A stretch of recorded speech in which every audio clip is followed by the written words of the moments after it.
Conditional formats help you make judgments about your data quickly, but you might find that one or more of the rules you created are no longer useful.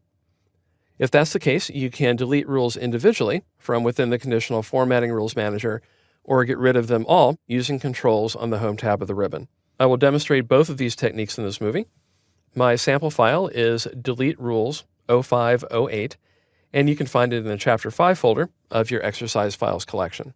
This pivot table has 2 rules applied, and let's say that I want to delete one of them. To do that, I can click any cell within the pivot table, and then on the Home tab of the ribbon, click the Conditional Formatting button, and click Manage Rules. Doing so displays the Conditional Formatting Rules Manager. Now, to delete a rule, all you need to do is click it, and then click the Delete Rule button.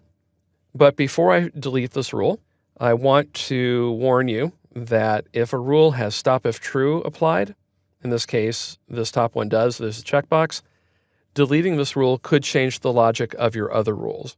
So if you have that one applied, make sure that everything works the way that it's supposed to. With that warning in place, I will have the top rule, the above average rule, still selected, and click Delete Rule, and it gets rid of it. If you didn't want to delete the rule and you deleted it by accident, just click Cancel and reopen the dialog box, and it will be back. However, when you're done, you can click OK, and the rule is deleted and no longer applied. You can also clear all conditional formatting rules from your pivot table from the Home tab of the ribbon. Click the Conditional Formatting button, and from the button list, point to Clear Rules, and you'll see that you can clear rules for various scopes within your workbook.